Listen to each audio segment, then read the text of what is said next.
Coucou, c'est Mademoiselle Marguerite.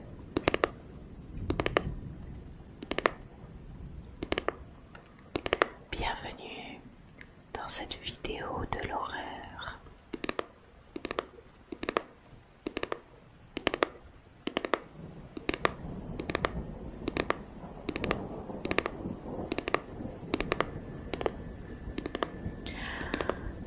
Aujourd'hui,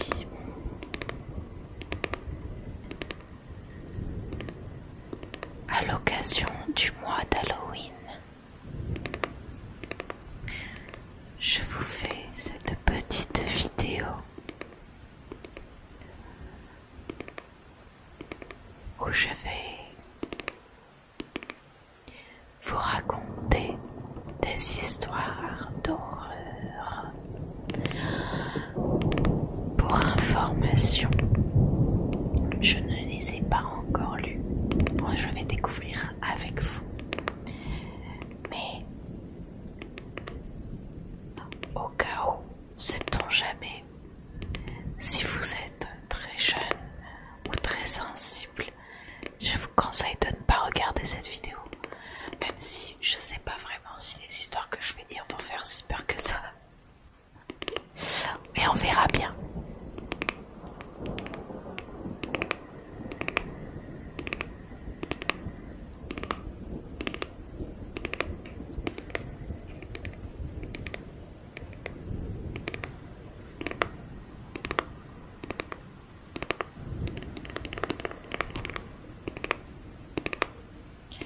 En tout cas, j'espère que tu vas bien.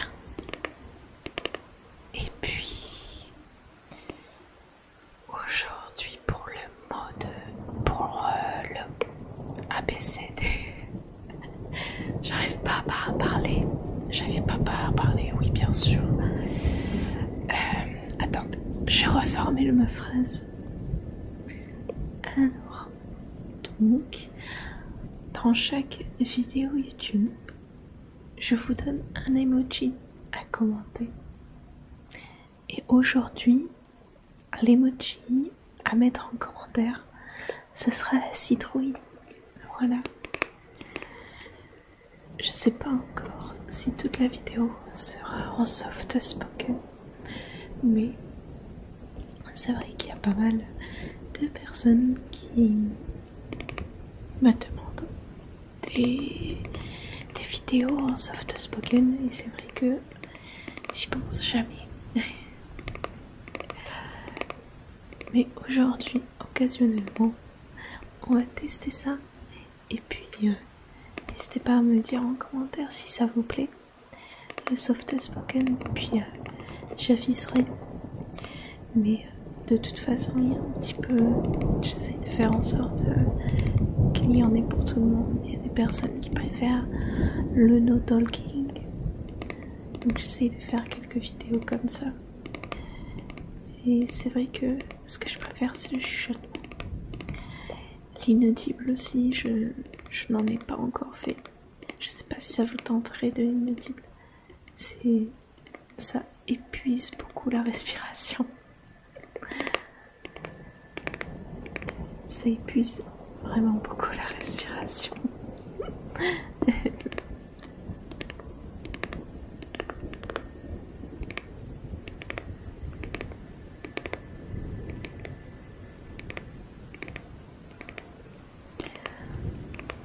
Bon, je pense qu'on va pouvoir commencer la lecture des histoires.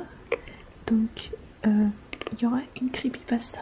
Je sais pas s'il y a des personnes qui ont connu les creepypasta, mais moi j'aimais trop à l'époque quand j'étais adolescente. J'aimais trop les histoires de creepypasta. Je sais pas si vous ça vous plaît, mais en tout cas, on verra bien. En tout cas, si la vidéo vous plaît, pour le moment, n'hésitez pas à liker et à t'abonner.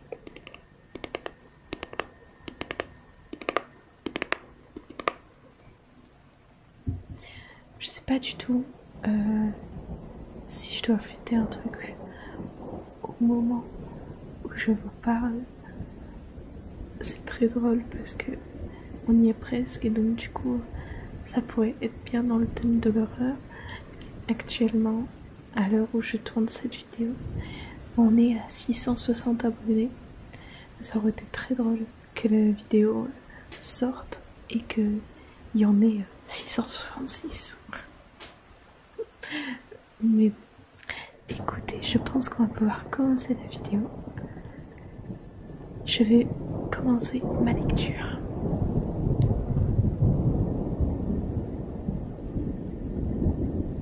Alors,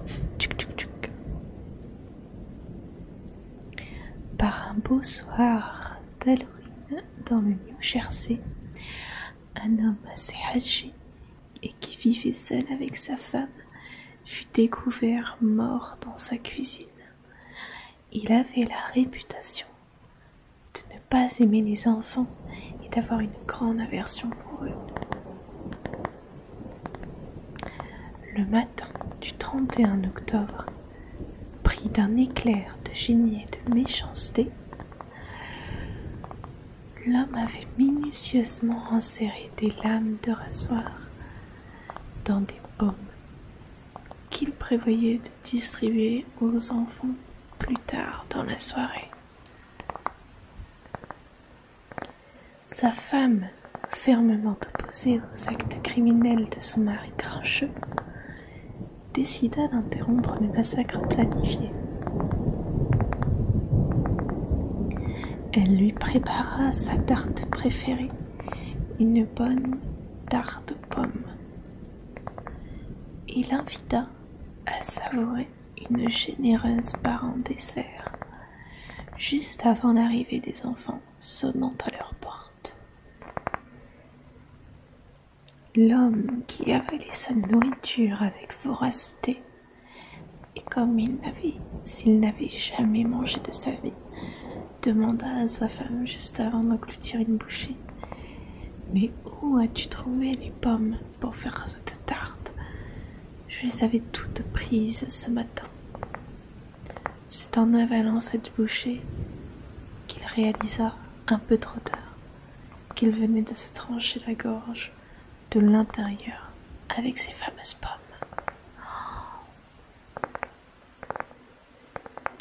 D'un côté, je suis en mode karma, mais en vrai, c'est un contre son camp. C'est tant mieux. Parce qu'il allait prendre la vie de jeunes enfants quand même, quoi. C'est pas très gentil. Et oui, les enfants, c'est pas très gentil d'être méchant. La deuxième histoire, n'hésitez pas à me dire ce que vous pensez des histoires, laquelle vous avez préférée. Alors, la deuxième histoire s'appelle La voisine. C'est un jeune homme qui habitait dans un immeuble à logement. Une nuit, quelqu'un frappa à sa porte et il se leva pour aller ouvrir. Une femme se trouvait devant lui. Cette dernière lui demanda timidement si elle pouvait passer la nuit chez lui, car son conjoint la battait et elle s'était enfuie. Elle le rassura en mentionnant qu'elle avait appelé sa famille et qu'ils viendront la chercher dès le lendemain matin. Compatissant, le jeune homme lui offrit donc une couverture et lui suggéra de passer la nuit sur le divan dans le salon. Au réveil, la couverture est pliée et bien rangée sur le coin du sofa, et la jeune femme semble avoir quitté les lieux. Le jeune homme se prépara et partit donc travailler. Le soir suivant, on frappe à nouveau à sa porte. C'est encore la même femme, mais cette fois son visage porte des marques de violence. Elle lui demande à nouveau l'hospitalité. Incapable de refuser, le jeune homme lui propose de dormir au même endroit que la nuit précédente. Au petit matin, même manège, elle n'est plus là. Cette situation se répète tout au long de la semaine. Inquiet, Le jeune homme décida de se rendre au poste de police pour expliquer la situation. Un agent lui montra alors une photo sur laquelle il reconnaît la femme. La police lui apprend alors que cette femme a été battue à mort par son conjoint dans son appartement quelque temps auparavant. Ah oui, attends. Donc ça veut dire qu'elle est décédée, et donc ça veut dire en mode c'est un fantôme qu'il a vu. Je pense que c'est ça, je crois. C'est des histoires plutôt courtes, mais des fois les histoires courtes sont les meilleures. Alors, celle-là c'est une histoire très très connue que beaucoup d'entre vous connaissent, je pense, si vous êtes des personnes des années 2000.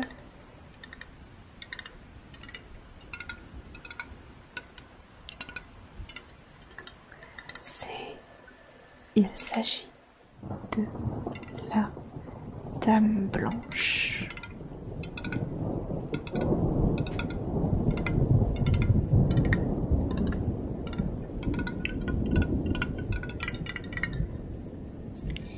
Il existe plusieurs versions de cette histoire. Selon les témoignages, elle aurait été vue autant en Europe qu'en Amérique. Voici l'une des nombreuses histoires la mettant en vedette. Prenons cette histoire puisqu'elle est racontée par un médecin. Une personne qui, a priori, est plutôt réaliste et a les pieds bien sur terre. Le témoignage date de 1977.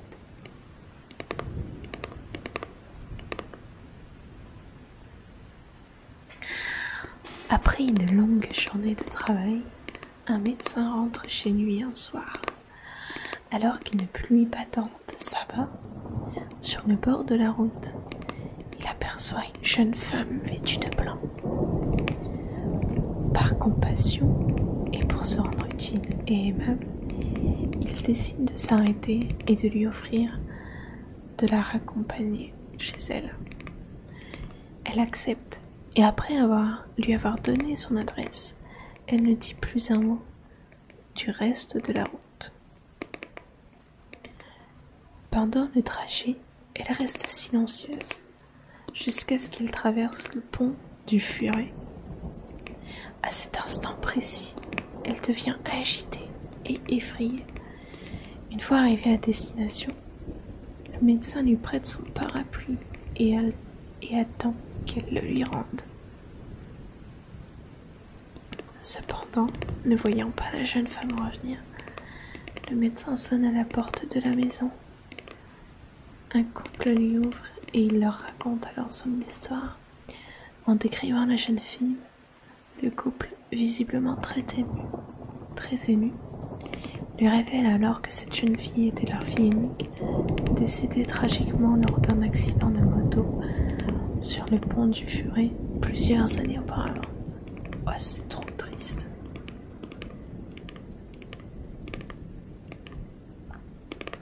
Oh. Je sais pas s'il y a des motards dans la communauté, mais je vous jure que j'ai l'impression que les personnes qui sont en moto, j'ai l'impression que c'est plus rare pour une personne en moto de ne pas avoir d'accident. Enfin, oui, de ne pas avoir d'accident. Genre, il y en a plus souvent des accidents que pas d'accidents.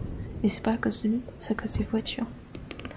Parce qu'en tant que conductrice, c'est dingue le nombre de fois où genre on regarde pas pendant une seconde, puis la seconde d'après il y a un motard. Et genre, ça surprend. J'essaye de faire super attention, mais c'est vrai que des fois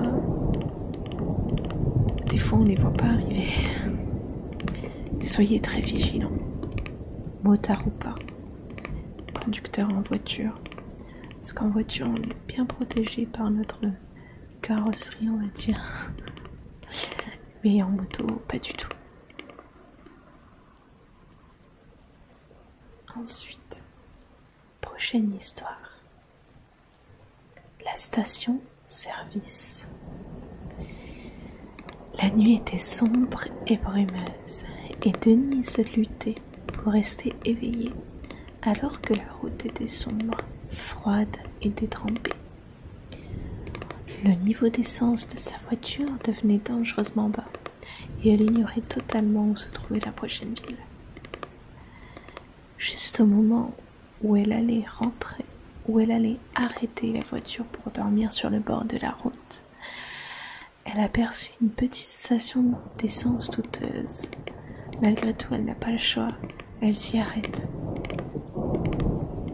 Pendant que le commis fait le plein, ce dernier semble très distrait par l'arrière du véhicule.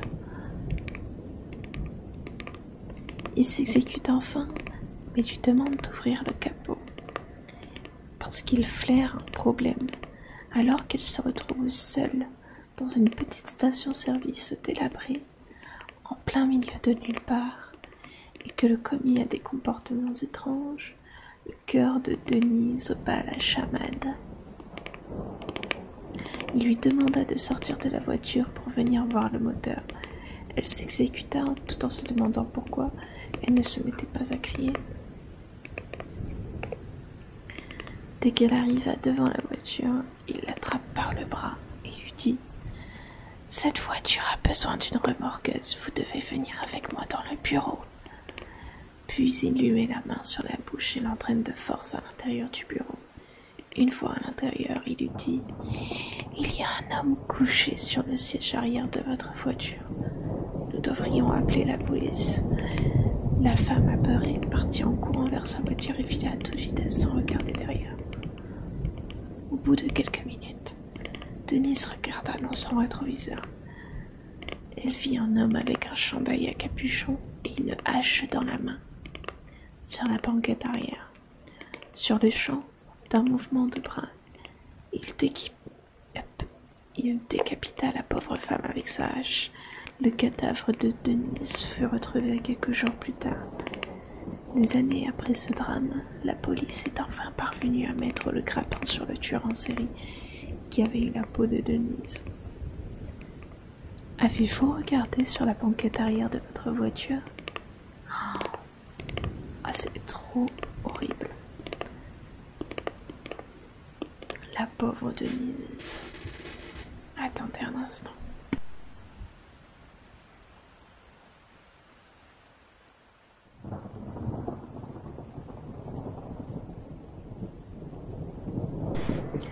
Je vais vous lire comme dernière histoire, et oui, déjà la dernière histoire. Je vais vous lire une creepypasta pour la dernière histoire.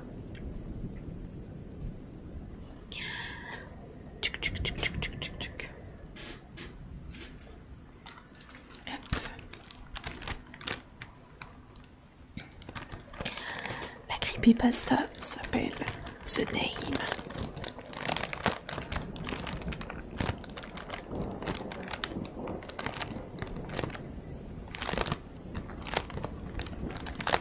Je savais qu'il y avait quelque chose qui clochait avec ma grand-mère bien-aimée. Tout a commencé quand elle a commencé à divaguer sur une créature. Il me suit, chuchotait-elle. Sa peau grise devenait infiniment plus grise. Il me parle, murmurait-elle. Ses pupilles étaient dilatées. Donc, comme toute famille aimante aurait fait, nous avons supposé qu'elle était juste perdue et nous avons décidé de la mettre dans une maison de retraite. Toujours maintenant et encore une fois, en rendant visite à ma grand-mère bien-aimée, je la trouve assise dans sa chaise, en train de parler dans la chambre vide. Elle se tourna vers moi et tenta instantanément de me dire quelque chose. Elle me disait ce qu'elle voyait tous les soirs, des trous blancs pour les yeux. Ses cheveux usés semblaient lutter pour rester sur son crâne. Il regarde par ma fenêtre en attendant sa chance. ses yeux papillonnaient partout dans la pièce, effrayé. Il attend que Elle se tut un instant et reprit. Dise son nom. J'ai considéré cela comme un autre épisode de sa démence et je suis partie. Puis un autre jour, je suis allée voir ma grand-mère bien-aimée.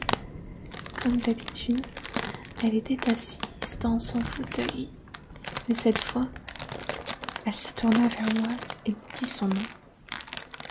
Ma grand-mère bien-aimée a mystérieusement disparu cette nuit-là. Depuis ce jour, je lutte pour me souvenir du nom de la créature qui soi-disant l'a traquée pendant ces dernières années de sa vie. Comme dans le Jack, c'est ça. Je ne peux pas me souvenir. Et là, c'est la fin de l'histoire. Je vois. C'est pas la meilleure creepypasta que je connais, mais c'était sympa à lire quand même. Un peu courte. Là, c'est terminé alors qu'on a tourné encore une suite, je pense. Après, si vous en savez plus sur cela, n'hésitez pas à raconter. Alors, si vous-même vous avez des anecdotes d'horreur à raconter, des anecdotes paranormales ou quoi, n'hésitez pas à mettre ça en commentaire, ça m'intéresse.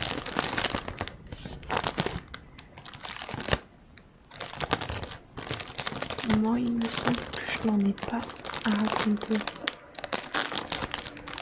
Peut-être chez des personnes de mon entourage qui ont vécu des trucs. Mais moi, j'ai jamais rien vu, donc du coup, je sais pas trop quoi penser.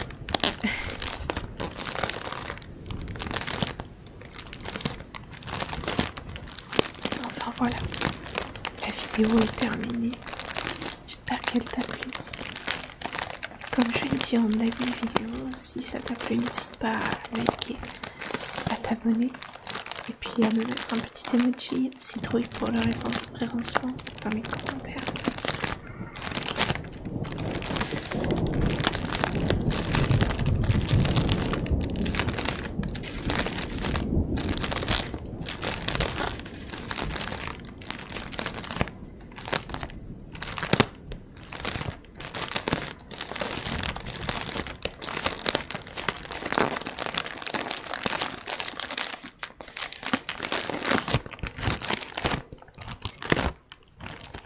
Sur ce, je te souhaite une très très bonne nuit, une douce nuit.